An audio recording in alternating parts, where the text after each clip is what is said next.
Imagine the moment the United States officially broadcast its first live color television picture. It was a massive technological milestone. Over the next 30 years, every country in the world would completely replace their black and white signals, switching their entire broadcast networks over to color. But there is a strange detail missing from that timeline. Color television had actually been successfully invented nearly 3 decades before that official broadcast. If the technology to beam a live, full-color picture directly into people's homes already existed way back then, why did it take so long to actually reach the public? The answer lies inside the very first televisions. They were bizarre mechanical contraptions that proved color was entirely possible, but were ultimately doomed by the laws of physics.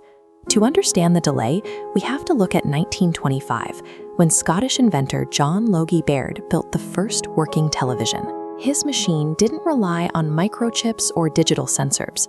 Instead, the subject sat in front of a giant, physically spinning disc. That disc had 30 spiraled holes cut into it. As it rotated, the holes scanned across the subject in vertical lines, allowing light to pass into the machine through only one hole at a time. That single beam of light then hit a component made of thallium, known as a photoelectric cell. This material measured the exact brightness of the light and immediately translated it into a fluctuating electrical signal. That electrical signal then traveled across standard telephone cables to a receiver box. There, it powered a small light bulb, rapidly dimming and brightening it right behind an identical spinning disc. What came through was technically just a single moving dot of light, but because the disc spun so fast, it painted the frame onto a glass screen quickly enough that the human eye blurred it all into one continuous moving picture. The end result was a choppy 5 frames per second playback with a maximum resolution of just 30 lines. But Baird had done it. He had proved that live video transmission actually worked. By 1928, Baird was ready to push his mechanical system even further and figure out how to transmit a live image in color. He solved it with an incredibly clever modification. He took his spinning disc, divided the holes into 3 distinct groups, and covered them with red, green, and blue filters.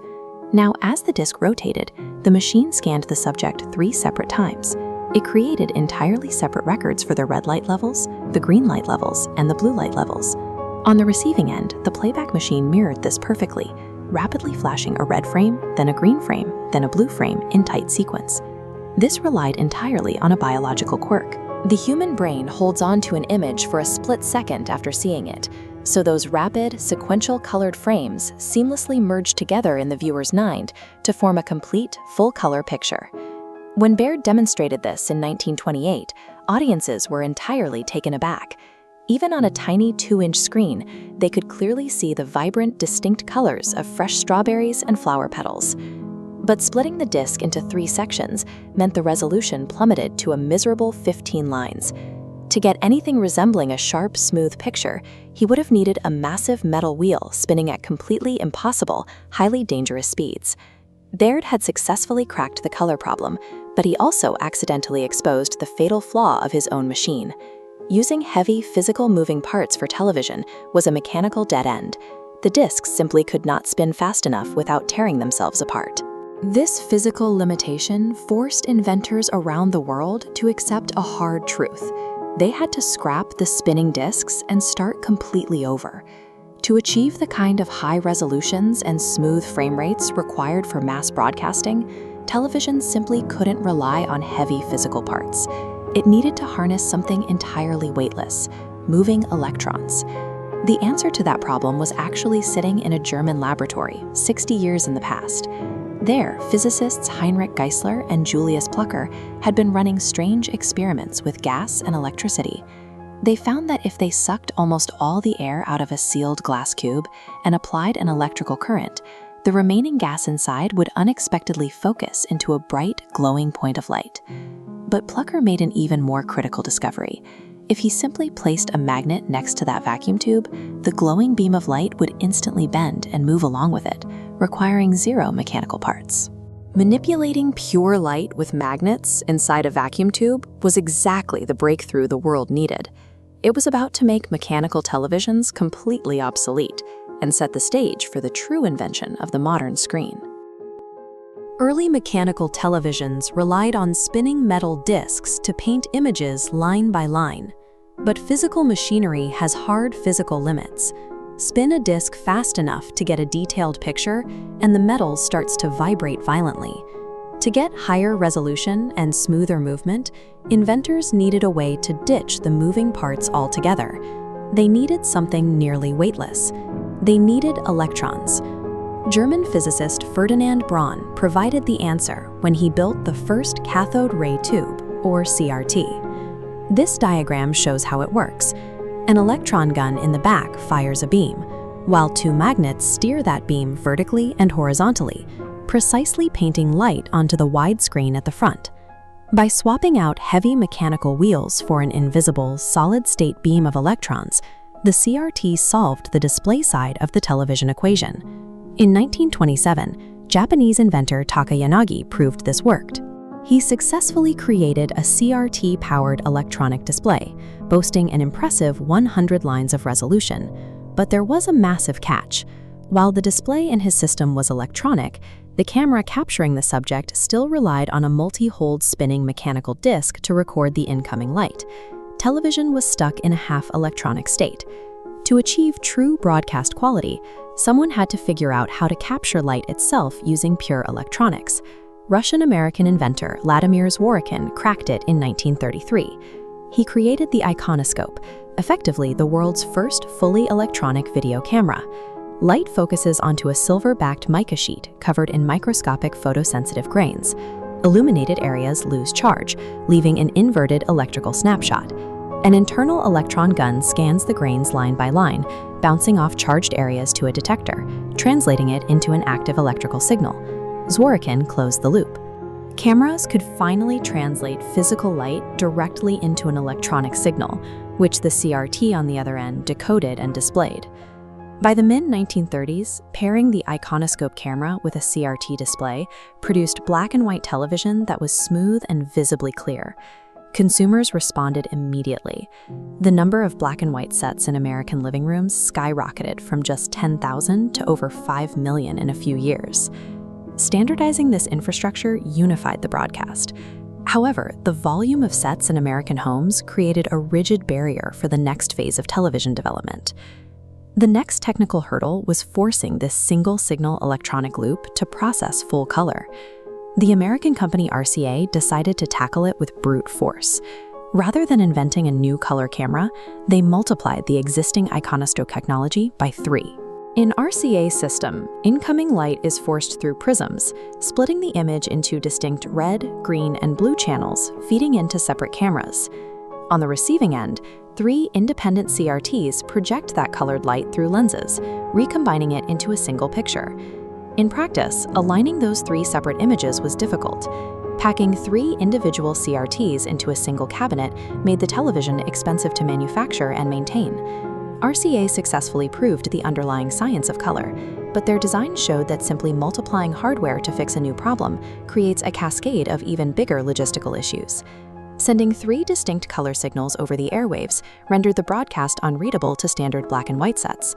The 5 million households that had just purchased black and white televisions were suddenly holding sets that could not decode the new transmissions. Unless they bought bulky, expensive adapters, they were locked out of the new broadcasts. RCA demonstrated that color was achievable, but their design ignored the 5 million sets already in use, effectively orphaning the technology's largest potential audience. In the early 1950s, the highly anticipated dream of color television was racing toward a brick-and-mortar engineering wall. The radio spectrum was already at capacity. Every useful frequency had been assigned to the military, aviation, or maritime communication. There was absolutely no room for error.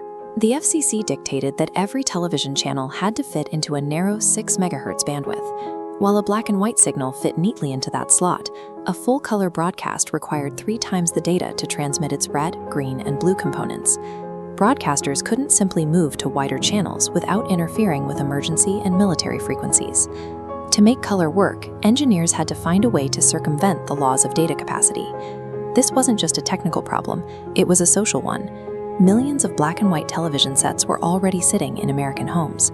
The industry demanded that any color broadcast be strictly backwards compatible.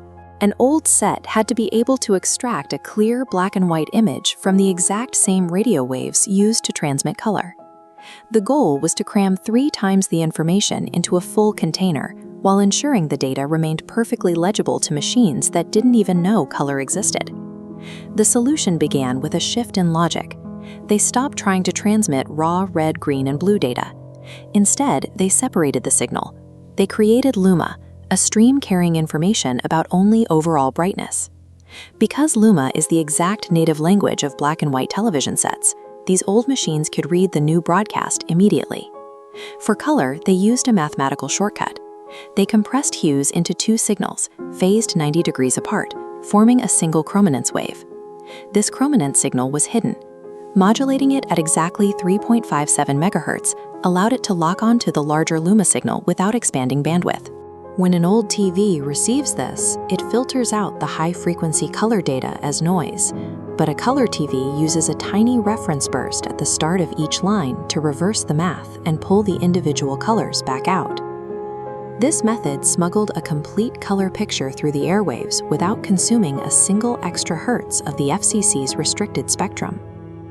Even with the data decoded, the physical hardware faced a hurdle.